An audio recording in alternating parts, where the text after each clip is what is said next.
Bienvenue au Starter du jour pour bien démarrer sa journée. Aujourd'hui, déchargez-vous en Dieu.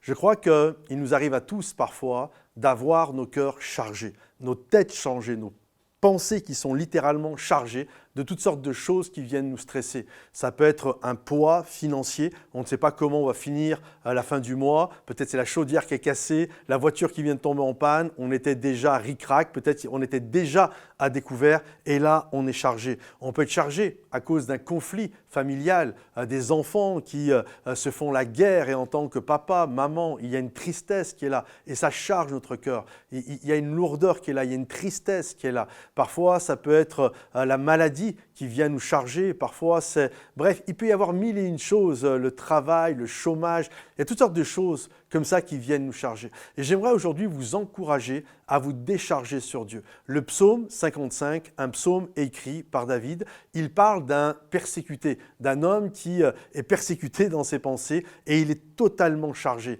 Il pleure, il est dans l'abattement total. Et la chose où on le voit vraiment souffrir, c'est qu'il dit quelque part, si l'attaque venait de l'un de mes ennemis, je pourrais y faire face. Si ça deviendrait d'un adversaire, bon, j'y ferai face aussi. Mais là, on voit qu'il est chargé et il est dans une tristesse totale parce que celui qui lui fait du mal, c'est son ami, c'est son confident, c'est quelqu'un qu'il aime. Et on sait que plus la personne est proche de nous et plus elle a la capacité de nous blesser. Bien évidemment, parfois, il y a des gens, alors à part si vous êtes très susceptible, mais quand il y a des gens qui nous critiquent ou qui nous font du mal, bon, ils sont loin et parfois, c'est juste des petites flèches envenimées. Alors, je ne parle pas de gens qui font des choses physiquement contre nous, mais je parle de paroles, de toutes sortes de choses où c'est loin, c'est comme, bon, ça ne me touche pas. Mais quand c'est des gens que nous aimons, quand c'est ton épouse qui t'a fait du mal, ton époux, l'un de tes enfants, ton père, ta mère qui t'a fait du mal, bref, des gens que tu aimes, ton ami d'enfance avec qui tu partageais tes rêves, qui était ton confident, comme David.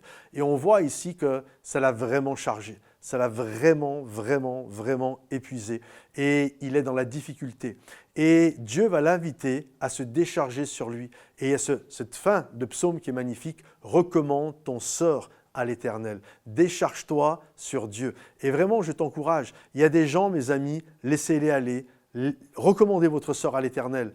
Pleurez ce que vous avez à pleurer, mais passez à autre chose. Passez à autre chose. Laissez partir ceux qui doivent partir et dites au Seigneur, « Maintenant, je recommande mon sort en l'Éternel. Je te remets entre tes mains cette situation qui vient littéralement me charger et je sais que tes yeux sont sur moi. Je sais que ta main puissante et bénissante est sur ma vie. Alors, je recommande mon sort à l'Éternel. Je te recommande mon sort et je te fais confiance. Je me décharge sur toi de tous mes fardeaux et de tous mes soucis. » Alors que Dieu vous bénisse, que Dieu vous encourage. Si ce message vous a fortifié, pensez à le liker, pensez à le partager pour ceux qui en ont besoin. Je suis persuadé qu'il y en a qui en ont besoin et pensez à le commenter. À bientôt les amis, bye bye.